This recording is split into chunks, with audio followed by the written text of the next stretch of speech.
So I guess I'm sort of the de facto chair of this awesome group.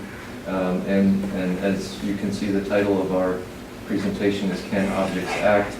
A Media Ecological Approach to the City.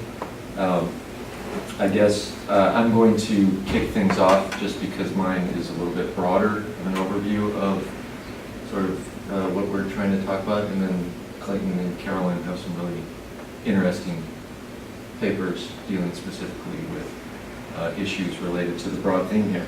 So my title for my specific presentation is Toward an Ecology of Things, Formal Cause and Vicarious Causation in the City.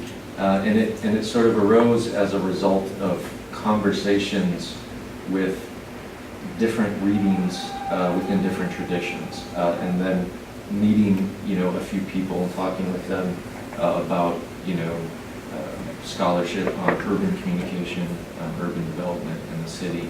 And so I kind of got immersed into some of that literature. A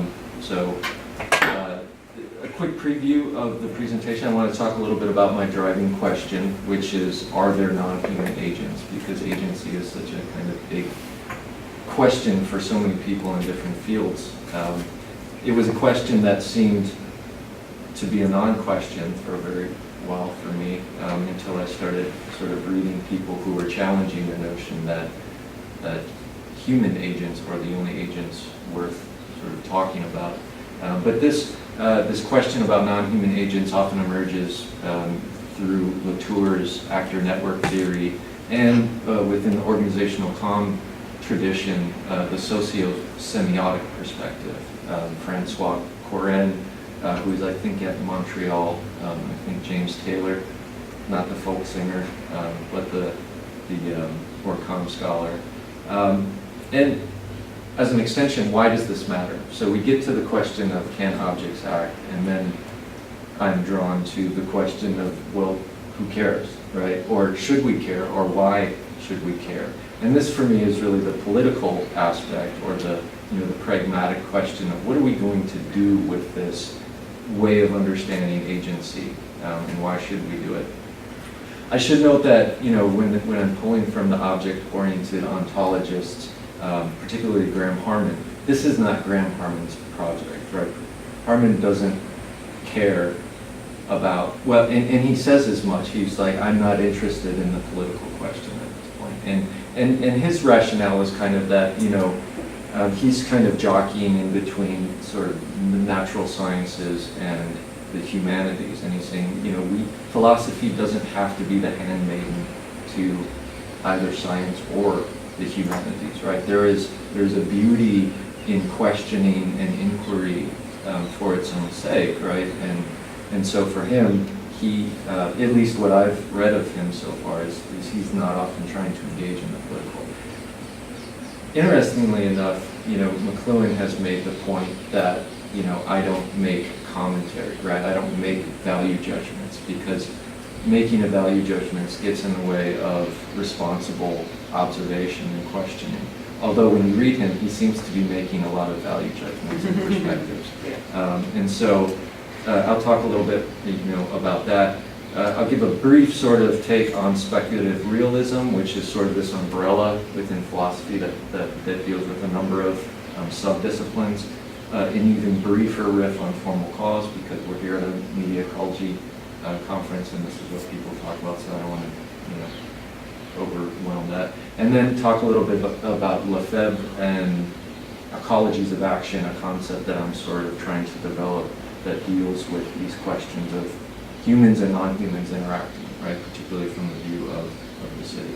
So the non-human agents question, right, the socio-semiotic position, it talks about how non-human agents can be employed in a variety of different ways. So thinking about within an organization, you have bodies, you have people certainly, but then you have things like corridors, you have things like technologies, you have things like contracts, rules of decorum and submissiveness, structures of submission, he calls them. And he says that text can intervene at any time in the organizing process by constraining and enabling us. And so for them, from that perspective, non-human objects act. They have agency because they interject within our daily sort of interactions and experiences within organizations.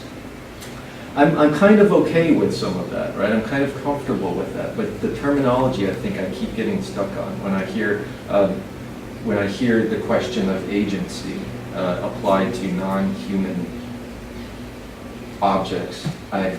There's something that's preventing me from crossing over fully to the dark side there, and that could, and I'm very still open to the possibility that this is just my hang-up, and so I'm trying to understand without sort of interjecting too much of my own sort of resistance to it. So speculative realism, what is it?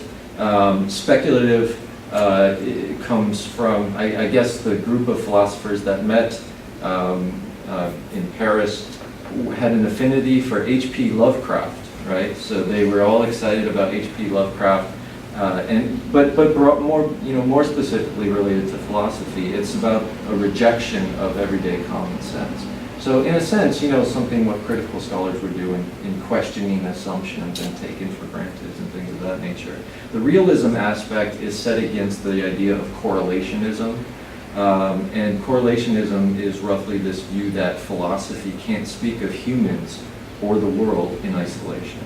So it's this idea that whenever you talk about humans in the world, it is always in correlation with one another rather than as separate and distinct. But it's also, this movement, speculative realism, is also in response to Kant, who, and I'm not a Kantian, but his two broad basic claims. One is that human knowledge is finite because things in themselves can be thought about but never really known. You don't have access to those. His second main claim is that the human-world relationship, as mediated by space-time and the categories, is privileged, and at the very least, philosophy should start with this relationship, the human-world relationship. It always begins there. And the two main threads that emerge from there are speculative materialism, and this is sort of a branch headed by Quentin Milieu, and he agrees with the second claim of Kant's claims regarding the human-world relationship being privileged, but disagrees with the first. He argues that we have access to everything in all of its plenitude, and it's all there laid right out in front of us. The object-oriented ontologist, and this is sort of the group that Graham Harman kind of spearheads, kind of flips that. So they agree with the first claim that human knowledge is finite, but disagrees with the second claim that the human-world relationship should be privileged. He sees no reason to that we should speculate and ask questions about the human-world relationship any more than we should ask about corn-soil relationship, right? I mean, for him, it's all kind of the same. And he uses these random examples of corn and tar and sand as, to demonstrate this, that he's fully committed to this idea that these objects are as real as we are, and they have similar depths. So he talks about them as real objects with hidden depths, right? So objects have qualities that stand apart from their relations.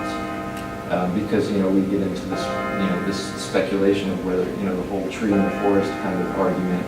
We get stuck on kind of thinking about whether these things, and he basically says that there doesn't need to be a relationship between the hearer and that which is heard, because they have their own qualities in and of themselves, and those qualities are hidden from us in the same way that we imbue humans with depth. So he talks about the two broad treatments that often occur: an undermining of objects, and he puts Deleuze and Simondon in this category, basically arguing that objects are too shallow to be real. And the emphasis then becomes on the atomistic parts. And so you could think of science trying to get at what are molecules and what makes a solid, what makes a gas, what makes a liquid. That's kind of the sort of atomistic approach that he puts the underminers in. The overminers, conversely, Plato being probably the most prominent for him, is the idea that objects are forever unverifiable.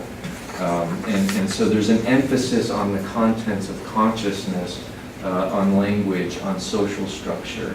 So maybe the social constructions from communication would sort of fall in that field for him as well too. But what he argues is that the problem with this aspect is that it can account for change. So if objects are forever unverifiable and they're always already there, sure, we know what a table is. It's right there, right? But what he argues is that that perspective can't account for change that inevitably will occur or does occur in objects. He also he's very sympathetic. I think, he's coming out of a Heideggerian perspective, so he does sort of, give certainly a significant nod to Heidegger and Husserl, but he critiques them as well. Husserl he critiques as an idealist, right? That, Husserl gives the example of the experience of a slamming door. He's like, we don't hear the sound waves, right? We don't sort of, we don't have direct access to all the things that have to occur in order for us to experience a slamming door. We just experience the door slamming. And that's really kind of Husserl's focus, right? It's how things appear to consciousness. And for Heidegger then, he's very sort of fair to Heidegger, but argues that the problem with Heidegger is that Heidegger limits it to, again, this human world correlate. And there's no place in Heidegger for object-object relationships. And that's really he really wants to pick up. There are a couple sort of critiques that I'm experiencing, or resistances that I'm having to some of this. And I want to read a kind of brief quote that Harman makes. And he says, just as we can remove many neurons and still have the same person, so too, in principle if not in practice, we can strip many events from someone's life and they would still be the same person. Highly, that I clenched up really tight when I heard that, because which neurons, right? Which stories? How do we know which stories have what kind of effect on who a person is? And he's kind of making the argument based on this idea that there are always hidden depths, right? And so I can sort of come along with that, but I think the examples, and he uses examples like this in more than one place, and so there's a contradiction that I'm running into for him. The other main aspect or critique that I have of this is that he refers to the human-world relation as just a special case. So he says, yeah, of course there's a human-world relationship, but there's also rock relationships, right? And the human-world relationship is just a special case. Well, he kind of flippantly calls it a special case, but I'm much more sort of aligned with Burke's notion of agency and action, right? This idea of symbolic action. And if we think about symbolic action as the special case, in all of the things that it entails, right? For people to be able to act, to be held accountable for their behaviors and for their decisions, I think it does a disservice to kind of just cast it as, oh, well, that's just one unique case within a series of cases.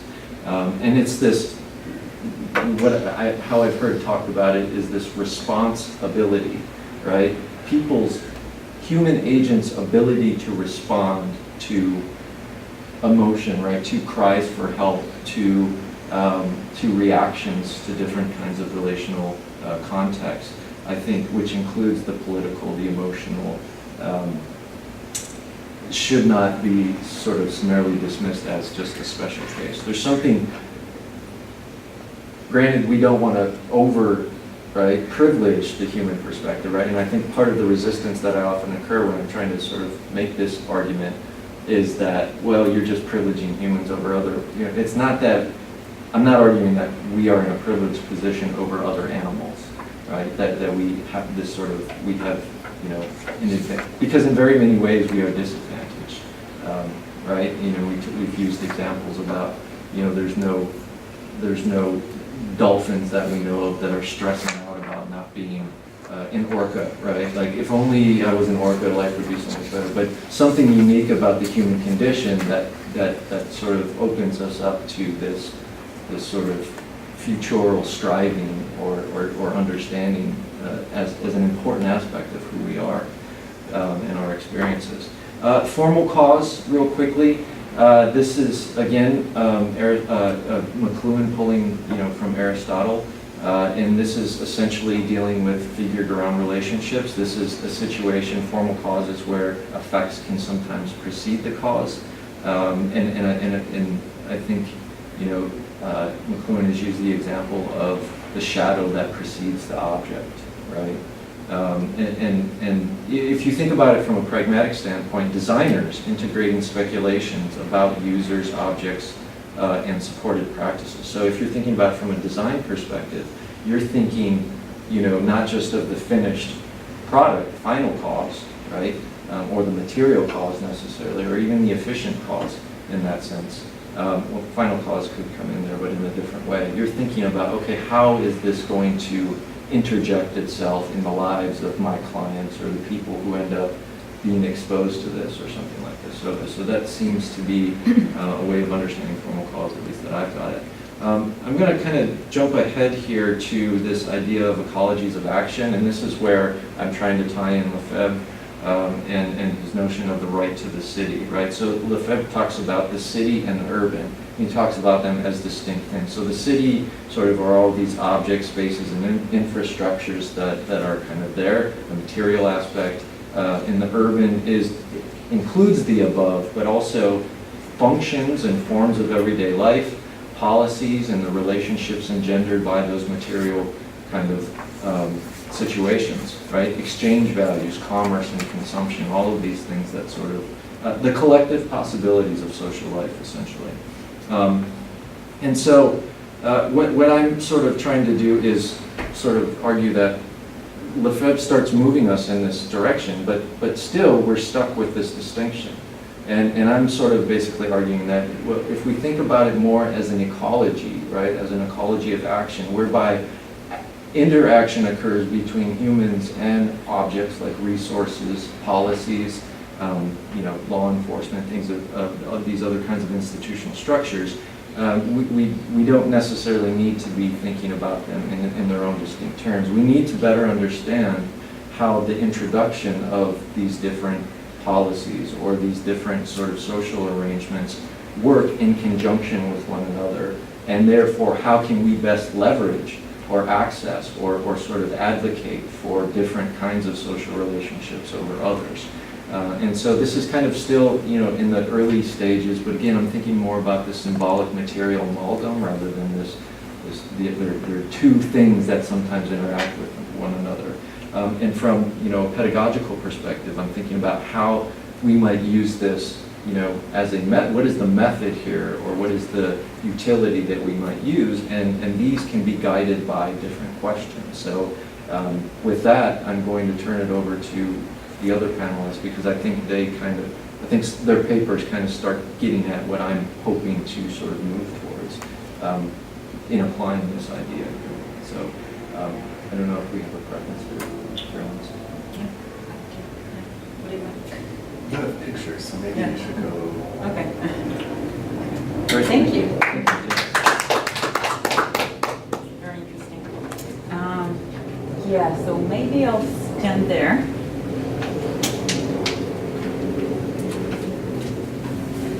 And I apologize for this. You see, you'll see balconies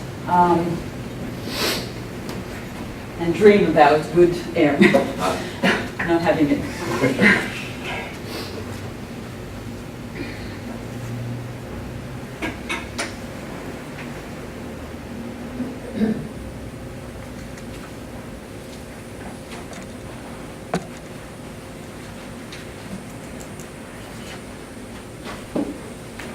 So my talk is very specific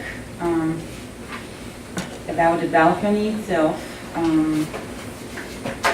and I have it written, so I'll just read it.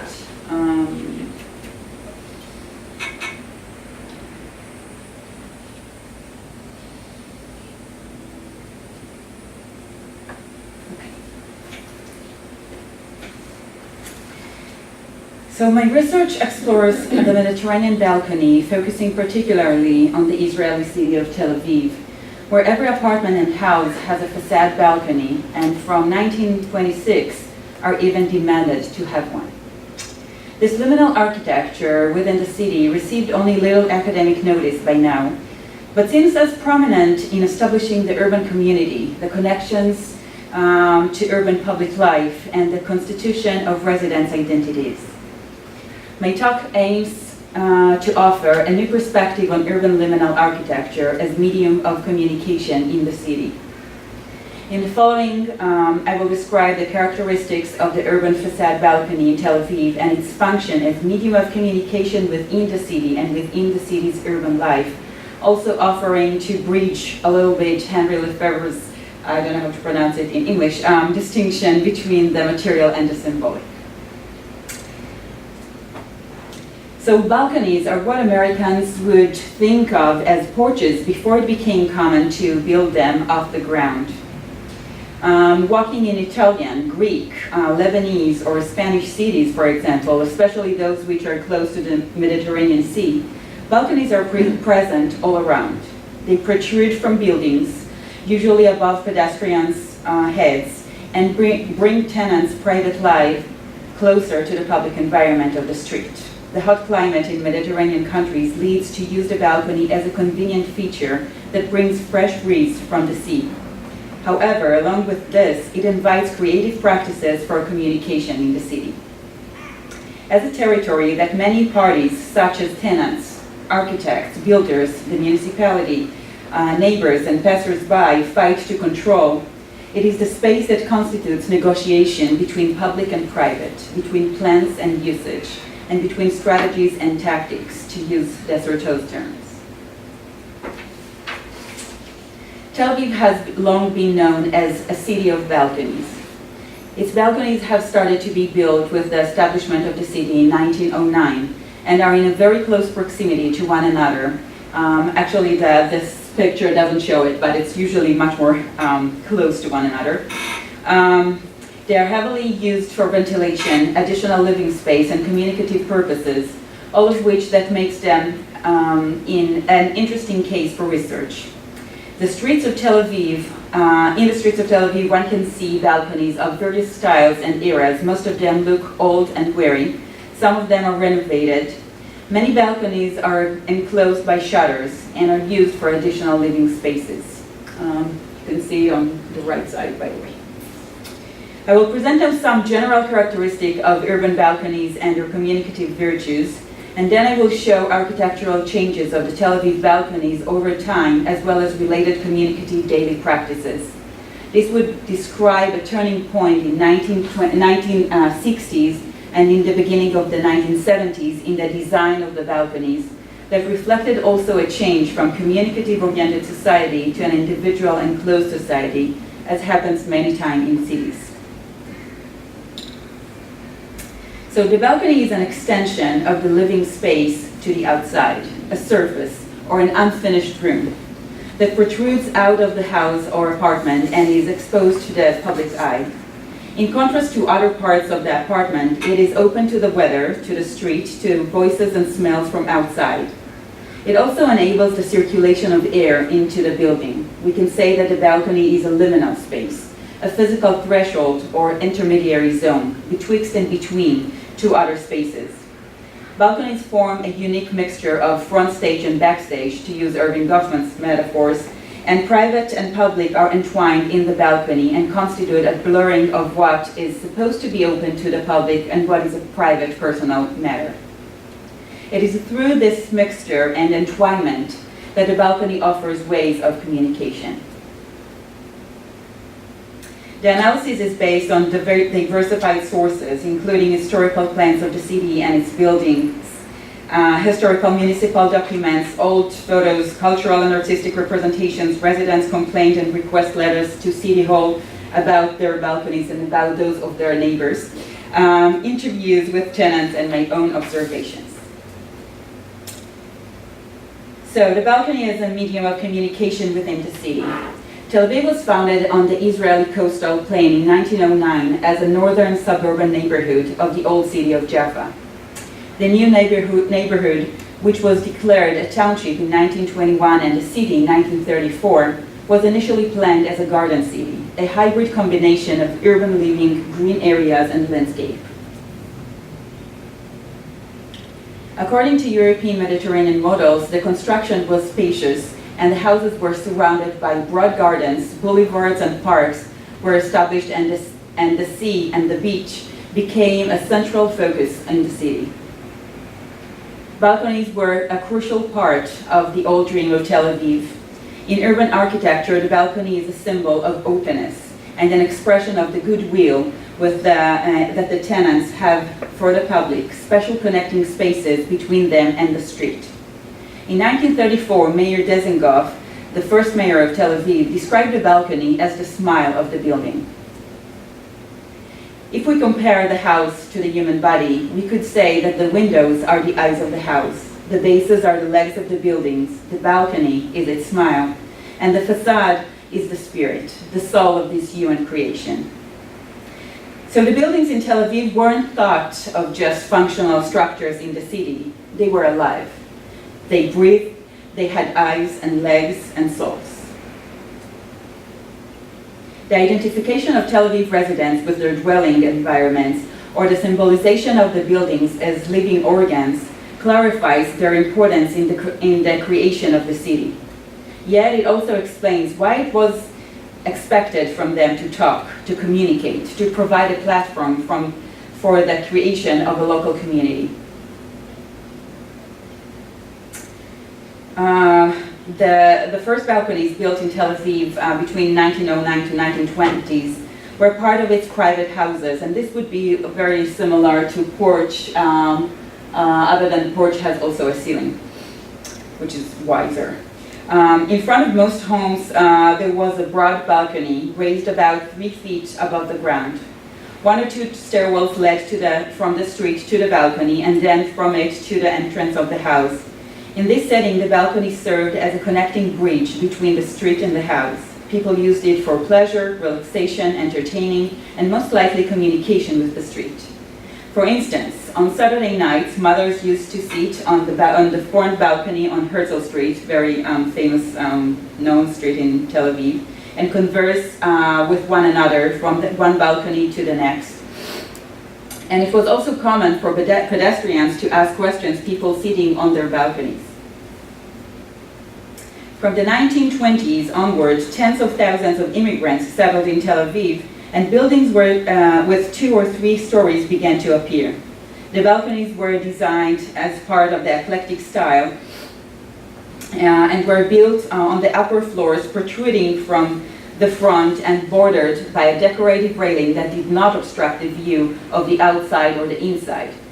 A person sitting on the balcony was fully visible to the public eye. And for the first time, the street did not face the balcony, but extended underneath it. This was the first step in detaching the balcony from the ground, creating a more distant and elevated view of the street. Later on in the 1930s to the 50s, 2 other styles became common: the international style and the block style. The international balconies included a high solid railing, sometimes with an upper shadowing apron. In contrast to the hanging balcony of the 1920s, the balcony now became embedded within the structure of the building. In this way, the connection between the street and the balconies was further diminished, or at least almost. People sitting on their balconies were less visible and less exposed to the street environment, and the balcony had begun to become more domestic rather than communal or public. However, in those years, another less expensive style was developed, the block building style. It included numerous of standard and monotonous buildings with simple balconies, mainly half embedded in the buildings, surrounded by a simple iron rail and very close to one another. These balconies still exposed the tenants almost fully to the public. Since the apartments in those days were usually very small, 1 or 2 bedrooms, the balconies functioned usually as an extension of the living room and kitchen for entertainment, for meals, and as a pleasant place for resting. Residents remember how there was no privacy at all.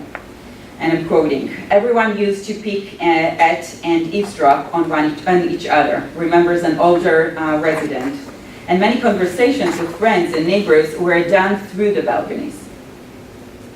By 1930s, Tel Aviv was defined in a newspaper article as a city street, explaining that the street could be seen from the apartments and people, and I'm quoting, "on the street can look straight into the rooms and at the people sitting and talking on them. There is no boundary between home and street, neither architecturally nor psychologically."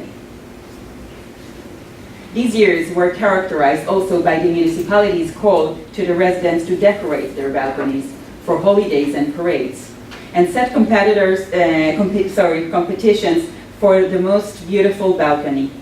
Balconies were treated by the municipality as urban jewelry, a poetic feature in the streets that represented a sense of openness to locals and also to people who visit Tel Aviv. In these times, masses also used to gather on the balconies to watch street parades and become part of the community from their apartments on high. The ability to interact with people by means of the balcony characterized this space throughout the years. That is to say, the balcony was used as a special communication medium between apartment and street, especially up until the end of the 1960s, when communication technologies such as telephone, elevator, intercom, and television began to emerge in Israel. Before telephone, people used the balcony to call one another by shouting or whistling from and to the street, or to peer into friends' house to see if they were home. The absence of an elevator meant that the balcony was used for transferring objects to and from the street, throwing down keys that had been forgotten, lifting heavy grocery bags up using a rope, or lowering down the trash. Before the advent of television, people also enjoyed sitting on the balcony and watching people in the street or on the neighboring balconies. It seems that the transmittal spatiality of the balcony in those days enabled people to cross the border between private and public, for better or worse, even though by elevating the balcony to upper floors, it lost its physical sense of briefness, as in the first era. It still functioned through the practices mentioned as a medium of communication in the city. In fact, we can distinguish between 3 aspects of communication within the balconies. The first is the transmittal one, as was explained previously. Something didn't go well here, whatever. This aspect expresses the balconies, so the transmittal one expresses the balcony's use as a medium for the transmission of objects, messages, and sights between the apartment and the street. The second aspect is the representational one, and it is expressed by the ways in which the balcony serves as a display window, exhibiting aspects of the tenant's lifestyle, ideology, and culture by the way they design and use it. For instance, adding flowers to the space, hanging artwork or political slogans, or closing it up with shutters. This aspect deals with what the balcony represents to the public. The third aspect of communication is the communal one. It expresses the feeling that the balcony enables residents to become part of a specific neighborhood, based community, or the public sphere in general.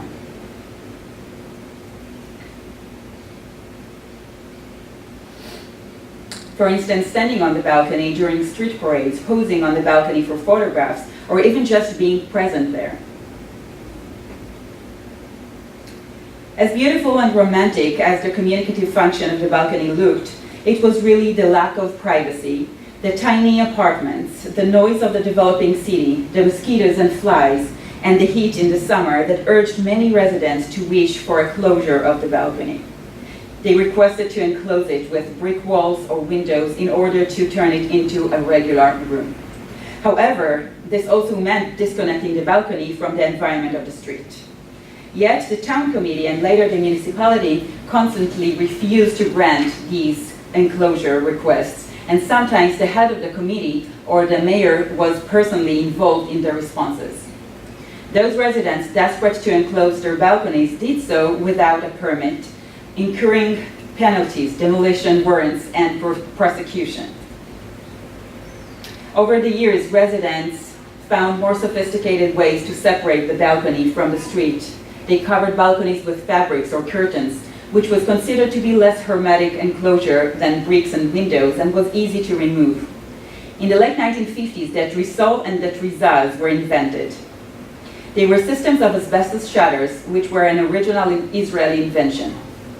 They were made of vertical strips, whose angle could be changed, and the latter, trizaz, had an additional option of drawing the shutters to either side of the balcony, revealing most of the front to the street. In 1961, plastic shutters on an aluminum frame were invented. These were stable and very easy to use and regarded as temporary and lawful closure, but still useful and convenient. As a result, the 1960s and 70s were characterized by an obsessive propensity for balcony closure with shutters, and most Tel Aviv balconies became closed in these years. This closure physically and symbolically signaled the lost communicative function of the balcony. This was also encouraged by the emergence of communication technologies in Israel by the end of the 1960s, as I mentioned before, and also the later introduction of domestic air conditioners in the 1970s and 80s. The balcony was no longer needed to provide either communication with the street or a pleasant breeze during the summer. Interestingly, the new balconies that were built in the 1970s and 80s reflected this closure trend.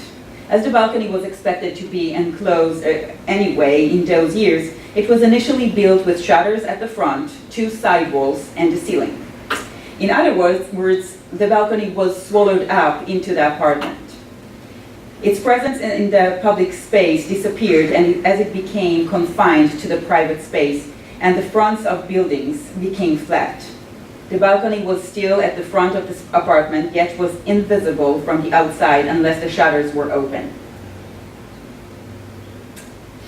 Since the 1990s, there has been a trend in Tel Aviv to revive the concept of traditional balconies.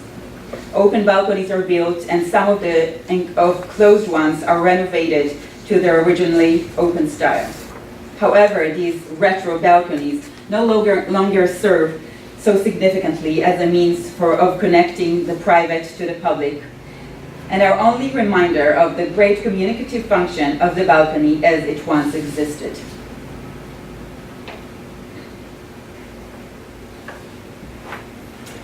We're not used to think about communication and the city through its material and architectural aspects, through notions of media.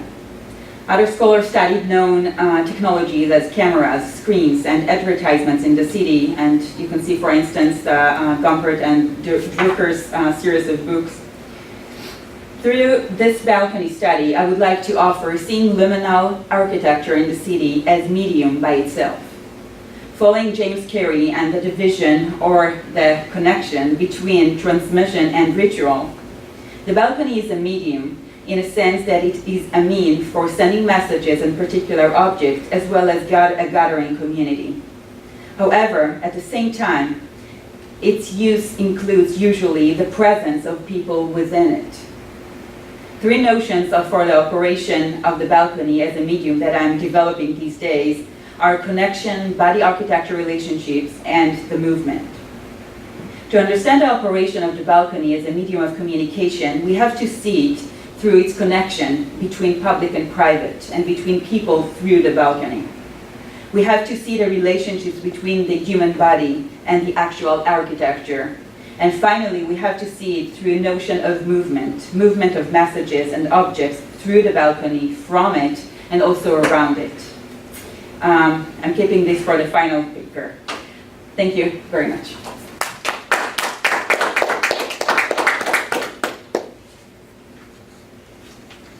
So I guess now we'll turn it over to Clayton Rosati, who is in the School of Media and Communication at Bowling Green State University.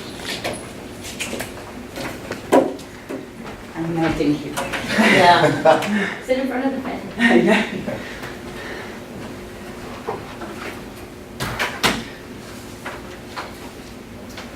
Good idea.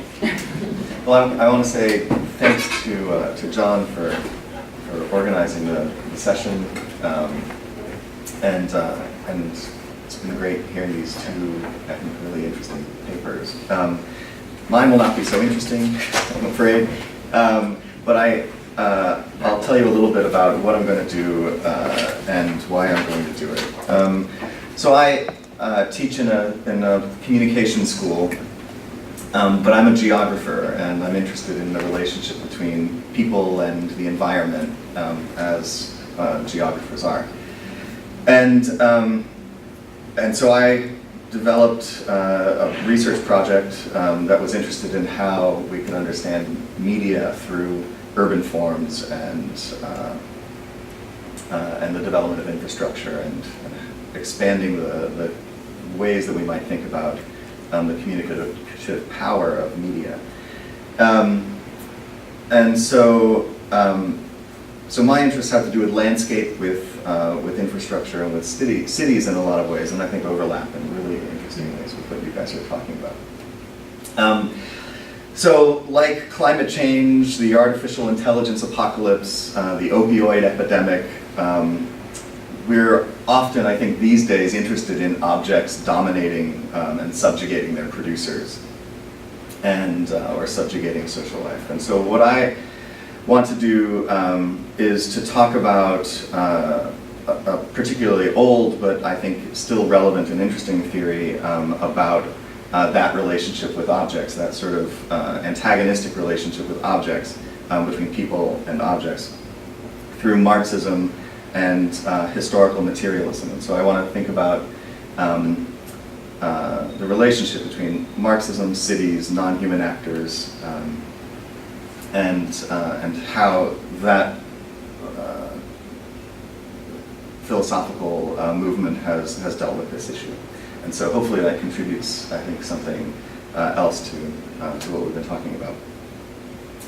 So this will be kind of a meditation on the importance of non-human actors from the perspective of Marxian theory, and especially of those geographical interpretations which have long centralized environment, landscape, architecture, infrastructure, and spatial interdependencies.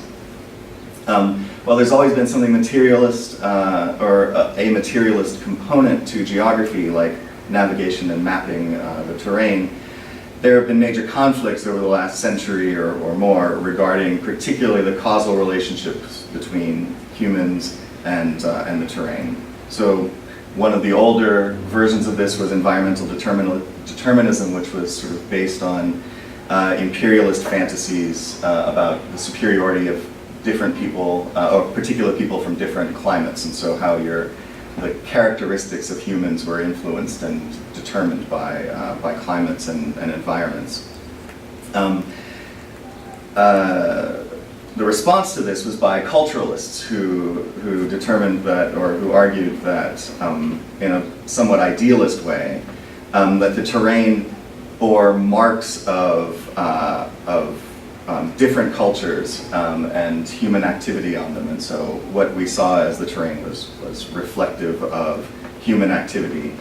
Both perspectives at their best show us that we can't separate social production from environmental production or culture from nature, but they, as many of the new materialists also, I think, do, neglect the role of politics in the production of both nature and culture. And here I think famine is a very interesting example where there's really no modern famine that has existed in the real scarcity of food. There's always been enough food to feed everybody. It's just always a question of how that food gets distributed.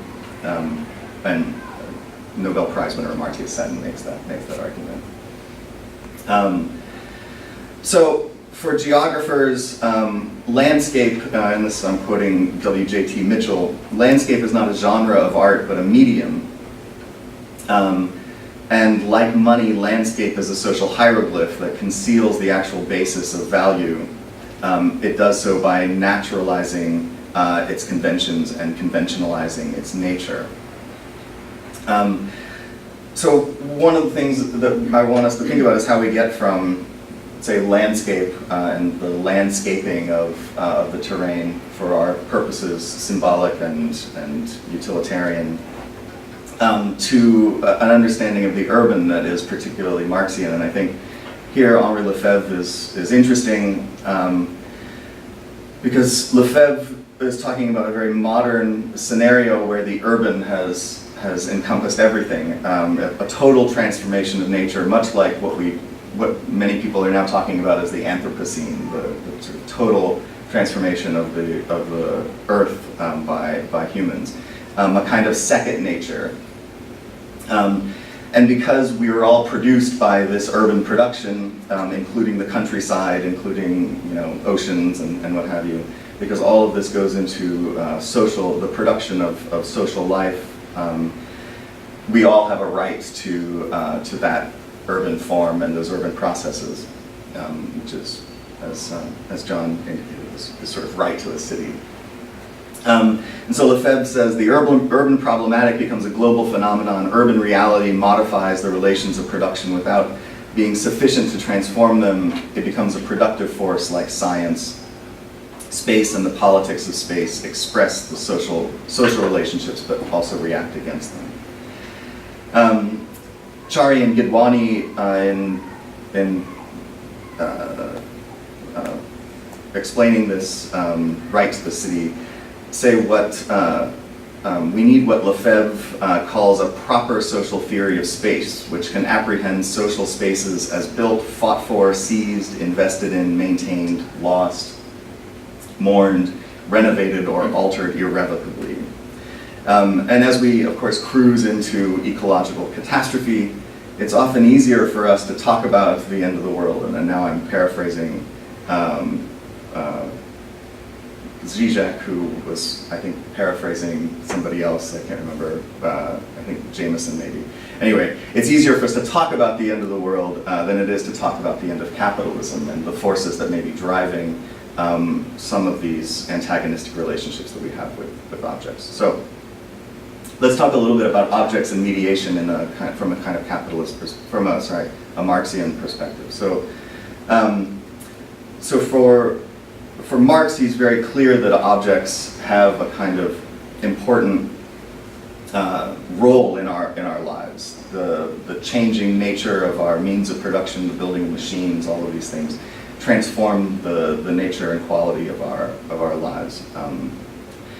And so we might think about the domination of the factory worker by the factory machine.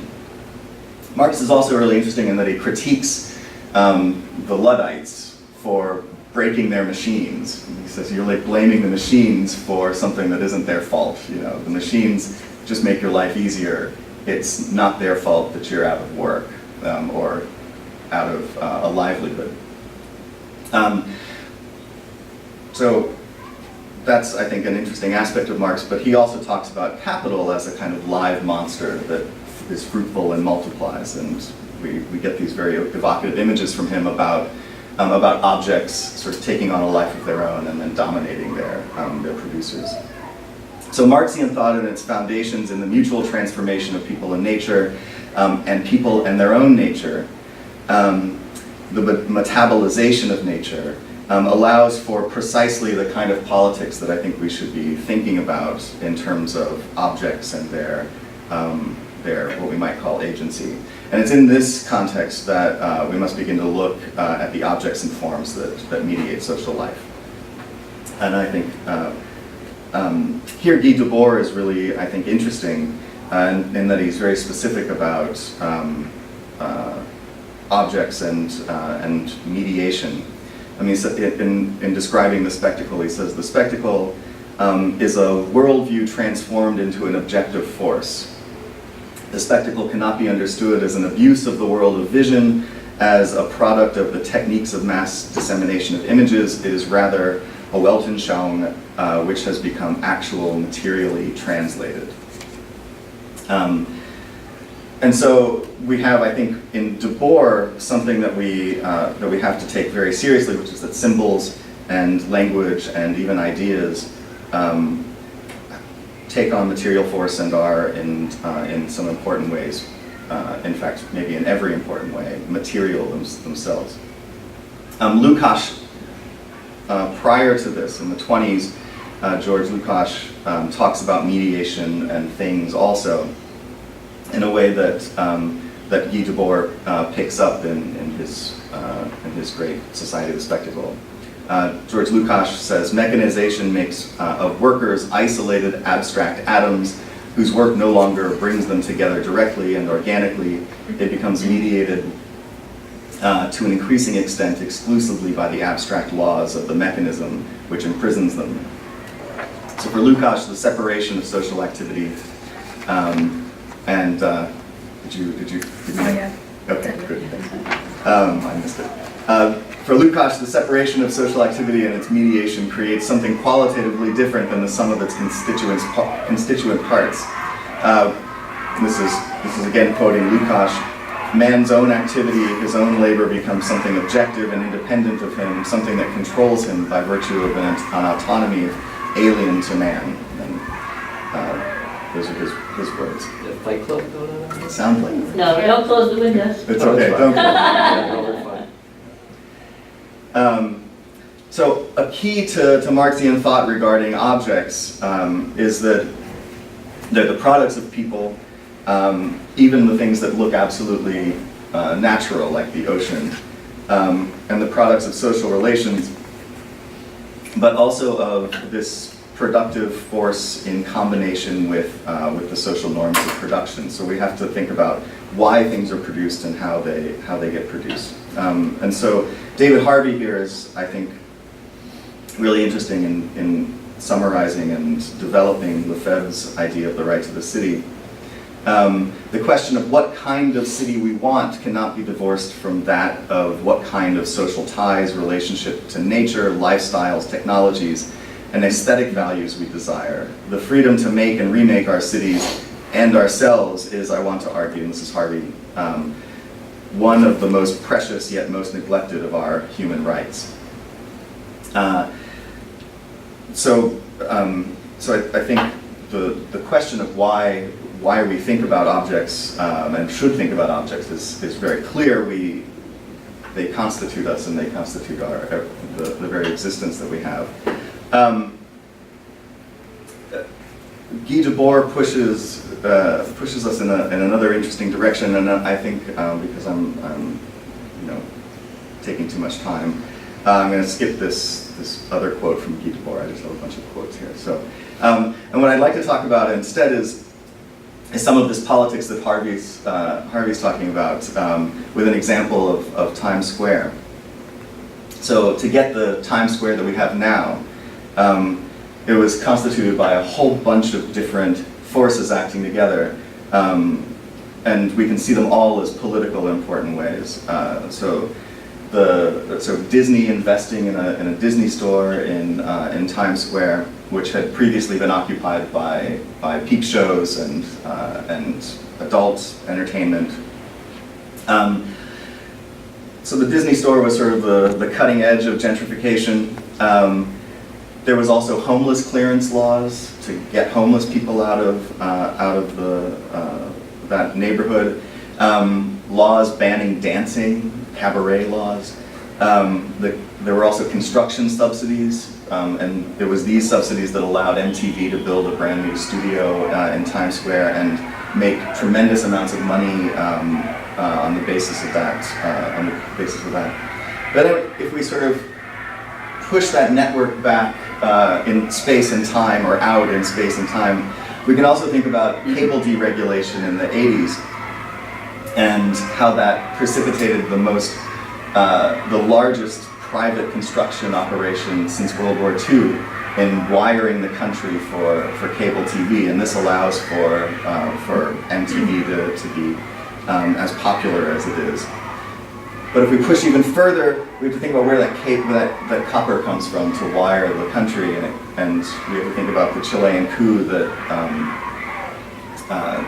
Nixon and Henry Kissinger supported to open up access to copper mines in Chile, which were part of reducing the prices of copper in our country. So, so I think we have to think about that, and then think about the movement from all of these things into a media apparatus that now watches us back.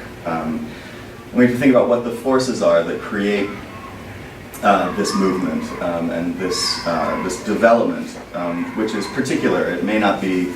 In fact, I think we should be clear that things didn't have to go that way. Depending on what we mean by have to, and we can talk about that or argue about it. So in that sense, I want to think about another object that is really important to think about, and that is money. And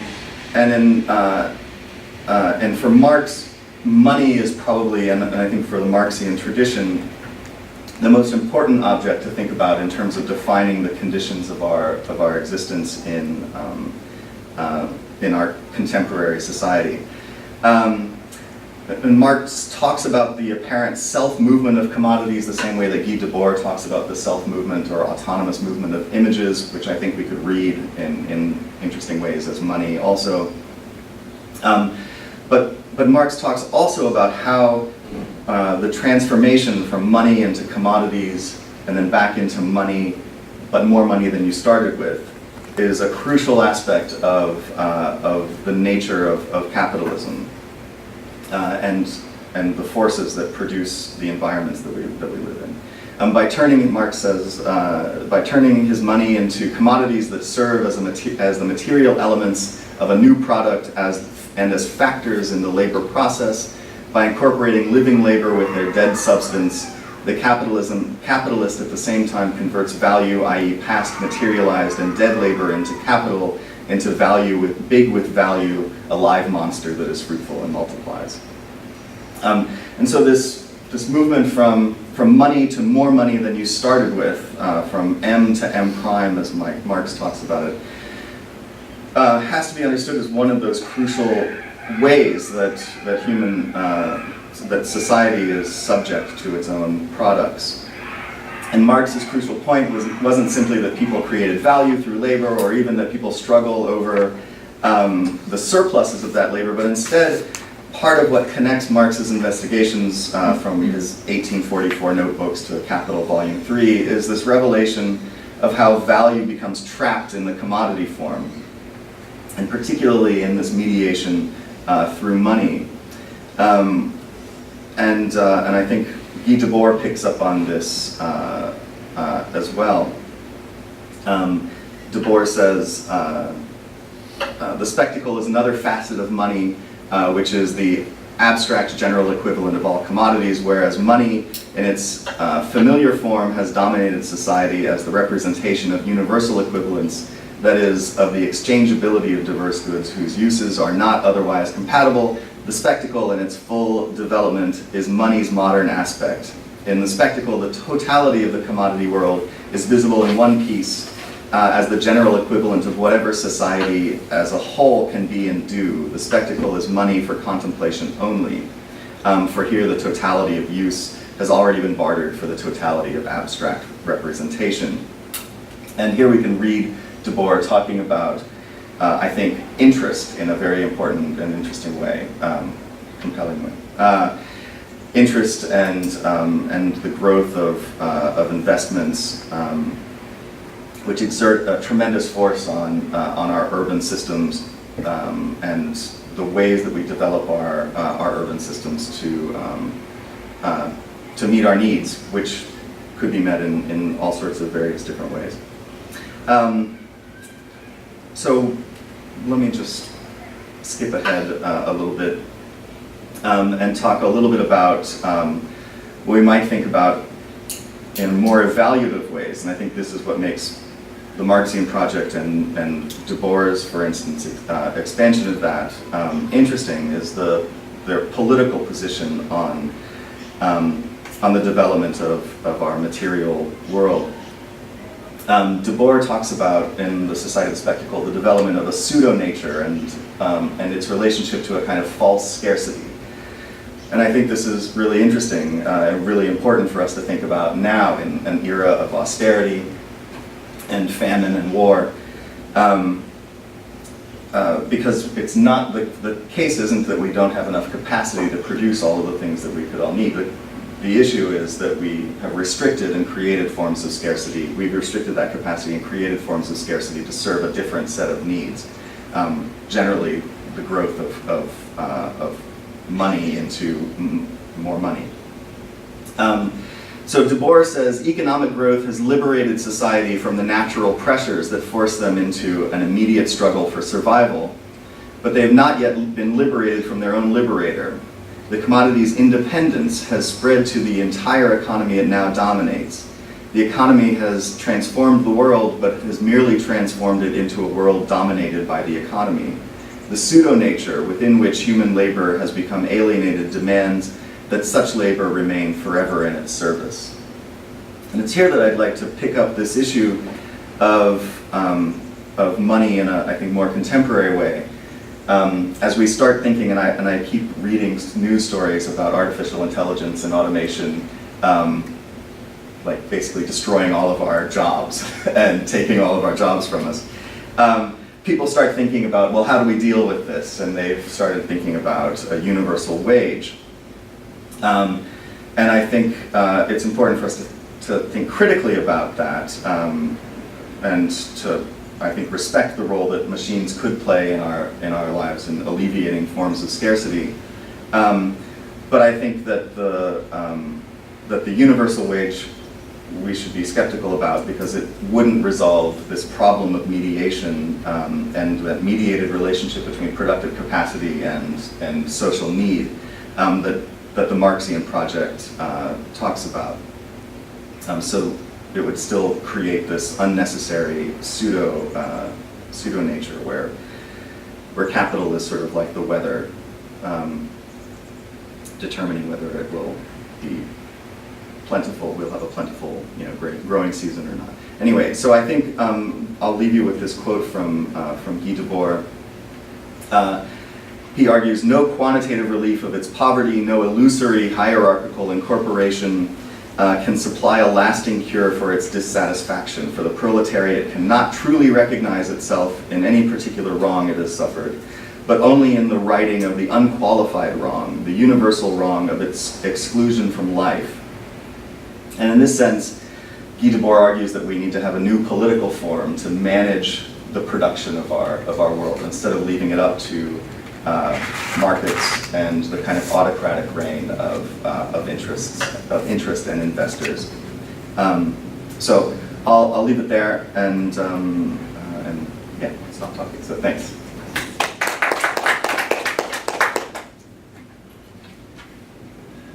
Bowie, Yeah. so I get to ask questions and talk to you guys and pretend like I'm the respondent because I'm the one here who gets to That's say great. things. Yeah, I definitely have questions. For the last 5 minutes, I've been racking my brain for the name of the author of this book on money. And I know if you ask Corey, he will tell you what it is because he's my library. He's the library, I'm the editor together. It's a good thing. I have it. What, it starts with a G. It's Yeah. Old Guy. Yeah. This is someone you might want to look into because I don't know if Marx is going to get you where you need to go. Also, there's Douglas Rushkoff has a book out called Throwing Rocks at the Google Bus. Yeah, I've read it, yeah. Have you read that? Mm-hmm. Well, then you already know. But I mean, I think his discussion is really helpful for contemporary currency issues because we're really entering a new situation. Like the speaker yesterday, whose talk I didn't completely go with, but I recognized that some of the stuff that he was saying about the way we're sort of paradigm shifting and you know, there's going to be different means of banking and this kind of thing. So it's a little difficult to with the way that Marx is set up. Do you know? I was thinking of Simmel. Yes, that's it. Philosophy of money. Simmel. Yeah, Hans-Georg Simmel. I was Georg, finding yes, it to G, you're right, that's but I right. was in the wrong spot. Yeah. The Simmel. Have you ever seen that? yeah, I have, right. I can't. I mean, it's a pickle to read, but there's one chapter. I thought the one on prostitution was interesting, so I was able to sustain my reading through the complexities of what he's talking about. But you know, it's very interesting in trying to figure out how do you grasp value and do stuff with it. Yeah, I mean, my feeling is, and I agree with you, like, in general, the context that Marx was writing in was you know, is long gone. Yeah. But I think his critique of the money form is still really relevant. I mean, the reason that we're worrying about universal wages is not because there isn't need for people to do stuff and there isn't need for stuff to be done, like in, you know, Detroit, for instance. There's all sorts of stuff that to be done, and unemployment is like 40%. It's just that there's no cash to pay anybody to do any of those things. It all just seems so, I always find it so mysterious why there are empty houses Yeah. and then there are people who need houses. Right. And I think what you're this thing is a giant sprawling octopus. I mean, you're interested in everything because you're right, everything is involved. You know, it's a political economy, you know, analysis when you start talking about how, well, we need to go, you know, there's a history to objects and you know, and then there's a context. And I mean, the only thing is it's hard then to turn it into something that people can wrap their heads around and control, because it's all true, but it's you know. No, that's true. And in fact, I should have said this. I didn't. It's written on the page, and I didn't say it. Like, I think we need to find something more exuberant than money. I mean, right now, money allows us to. I mean, we don't have to trade, you know, a bunch of sugar for, I don't know, for 5 shirts or whatever. And so it allows a kind of social exuberance in exchange that is good. But then that gets back to the balcony, because for social exuberance, you need to have the exposure to the public that the marketplace is a just sexy place for bargaining, and even for trading stuff. You know, I'll give you this if you give me that. But it's harder to do that online, to create, you know, and people have been creating these, you know, different apps where you can swap your stuff for other people's stuff, or the Let Go app, and these, and some of this is up that alley, you know.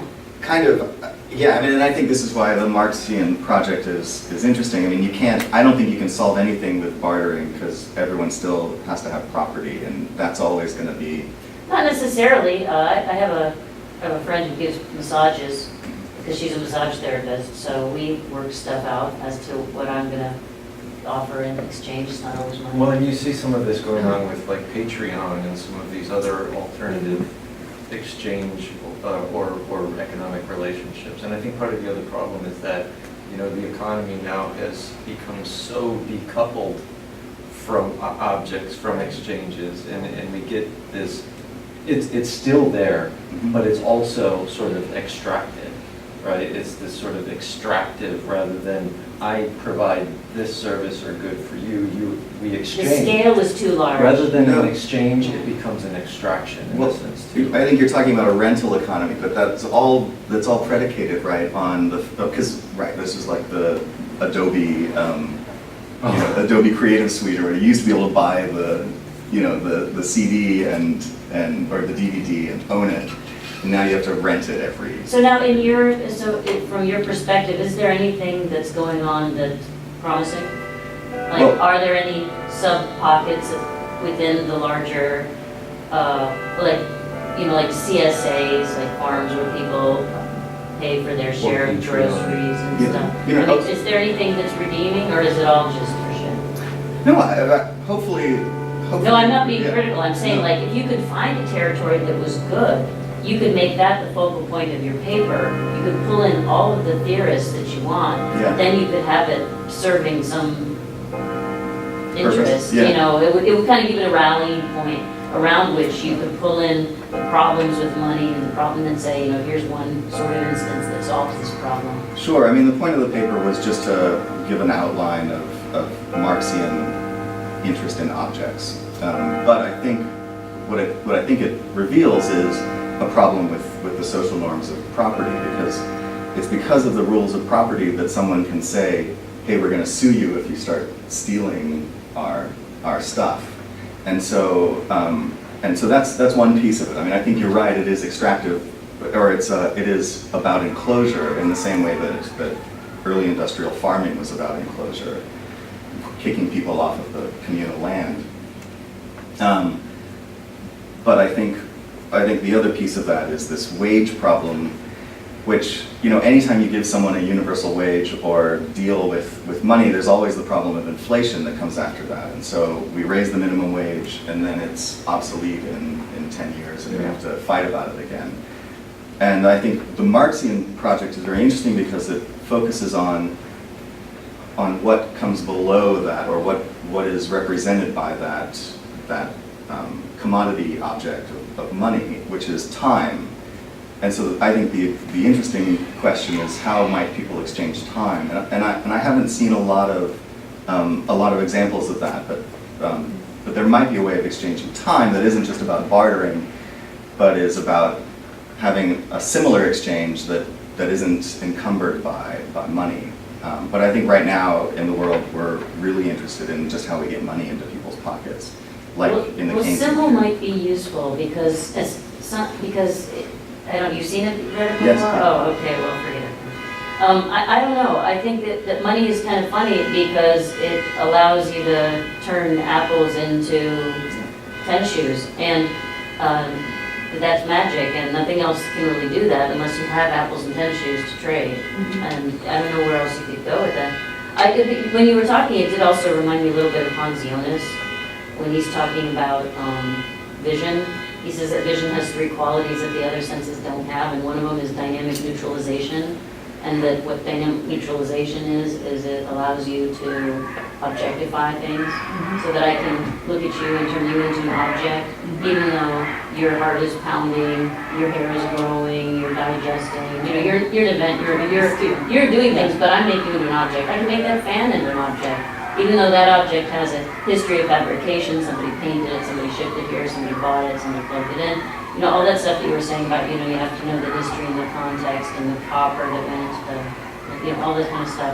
It's vision that allows the divorce from materiality in a way that the other, you couldn't escape that noise coming out the window with the kids screaming, because hearing has to be heard. But seeing, you can be like, not looking at you anymore. It has a different phenomenological quality, and because we're so jumped out visually, I argue that that's part of one of the problems, is that phenomenologically we're just leaning way too heavy on the visual, and that makes us, one of the consequences is this kind of objectification and forgetting that the things actually value something.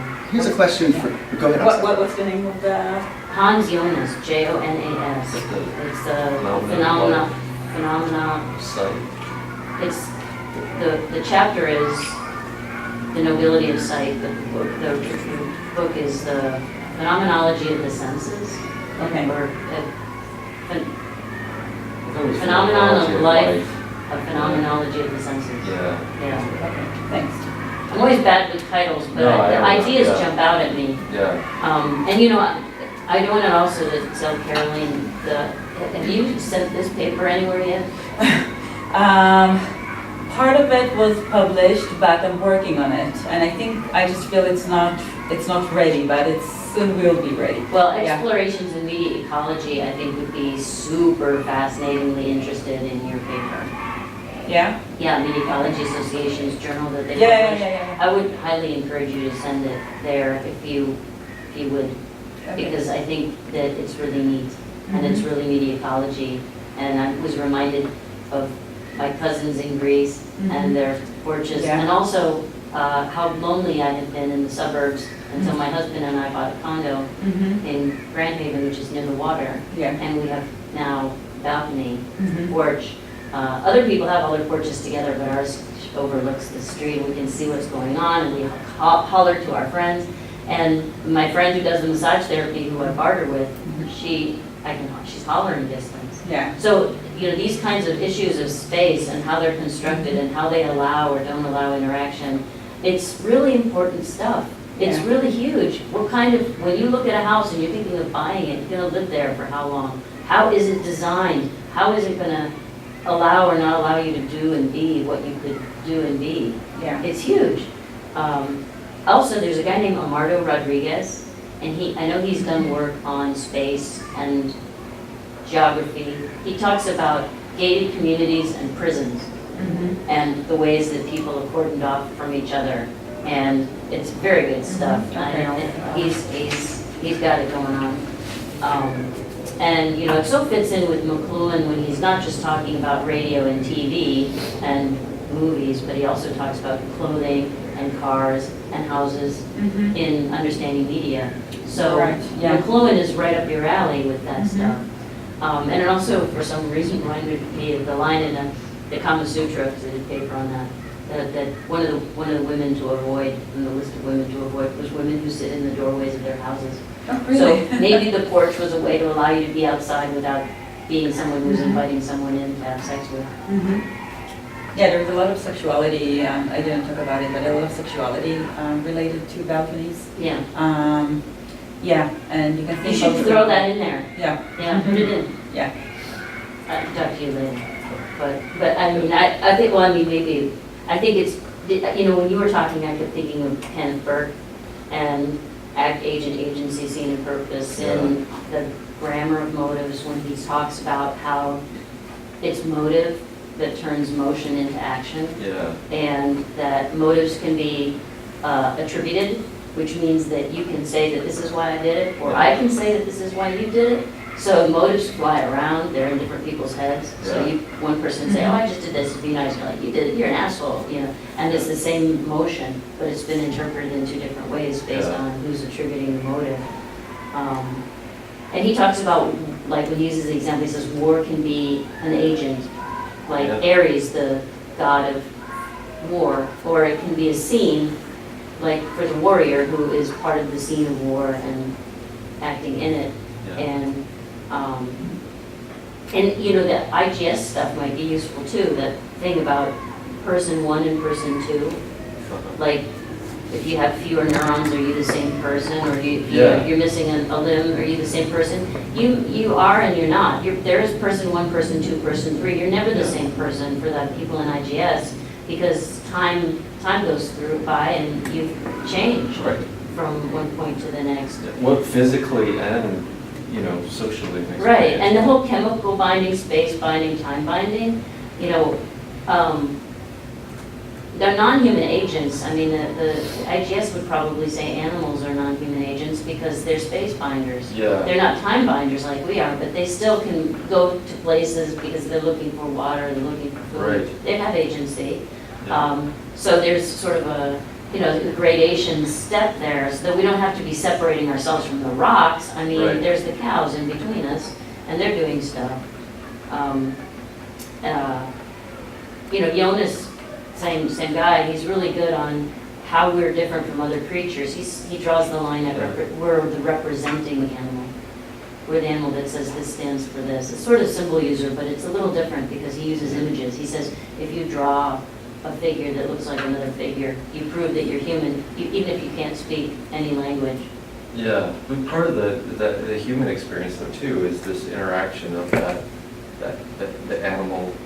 animalistic aspect and the representative aspect, Right. right? There's often there's a reckoning with that. Like we want to be, you know, we have all these things and then we encounter something like irritable bowel syndrome Yeah, or yeah. death.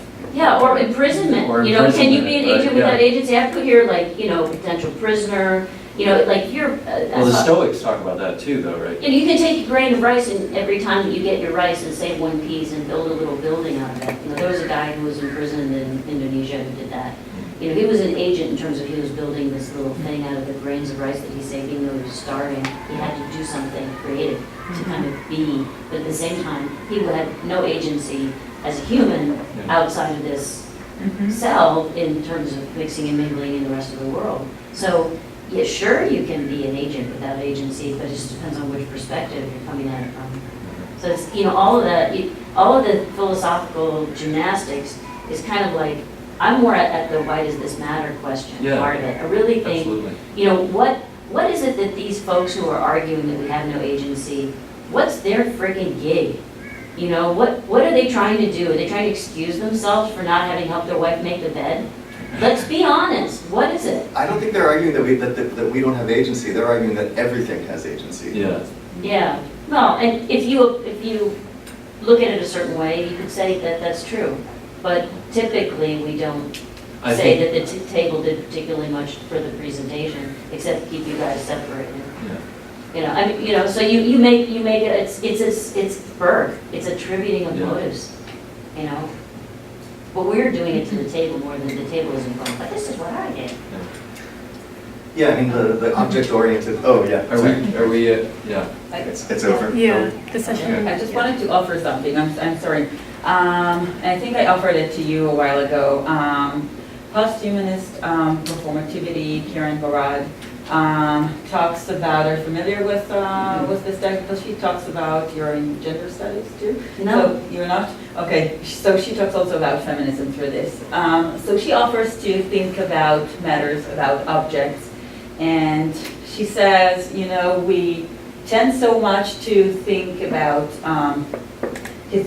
matters through words, but and she offers to touch the matters and to do something with the matters, and not to think about them always with our relation to them, but to think about themselves, between themselves. So it's very connected, I think, to what we're dealing with.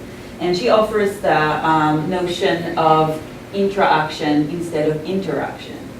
I'm stuck there because I'm trying to understand how we do communication through interaction, but this is like another thing. But so she tries to describe the relationship between objects other than interaction that comes just after this. So I think it's a good text to deal with objects. And there's interface theory too. There's people who study the interfaces between people and the equipment that they use. There's all sorts of literature in that I think might be rich. And also, wasn't the Bauhaus movement, help me here, because I'm not good with my art history, but wasn't that artist movement largely centered upon aesthetic functionality, functional So aesthetics? international style, Bauhaus is the, Yeah, yeah. and, you know, that's, so it's like, you know, architecture on mini scale, but Yeah. other kinds of I things. didn't think How about do you this design the way. picture Mhm. so that the handle really makes you feel good when you pour it instead of being awkward and pulling on your It's muscles? like ergonomics. Yeah, all that stuff in the all that kind of interface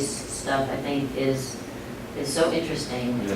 But it can't be separated from the development of consumer society and in the growth of the second industrial revolution and Well, no, it can't be separated necessarily, but I don't think that it was quite the same, like Charles and Ray Eames, you know, with the Eames chair.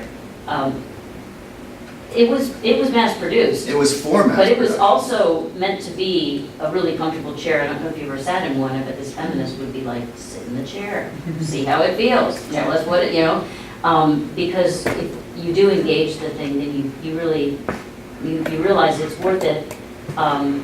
You know, I try to explain to my students that, because I teach with, I use John Berger's ways of seeing, and he's, you know, Yeah. total Marxist, and I'm like, look, I'm a Marxist to some degree, but, you know, I've got, these shoes are $160, $210, they were made in Israel, they're hand sewn, I have bunions, I paid the big money for the good shoes, and I wear them, and I will wear them until they fall apart.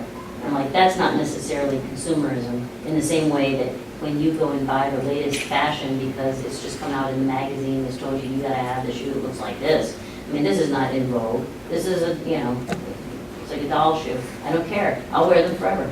There's a distinction between, you know, buying something expensive or buying something expensive or cheap because everybody's telling you to do it. You are addicted to consuming. But I think that- Fed's argument too, though, right, is that we should have access to this, we should have access to these resources, to these spaces, without being subject to economic exchange and commodification. Without the pressure of Without all the of pressure that. of that. But also without the pressure to develop things only for that purpose. And I think, I mean, yeah, I mean, there's no reason why capitalism should... I like to distinguish between mercantile capitalism and consumer capitalism. I don't see And I'm in why. the mercantile.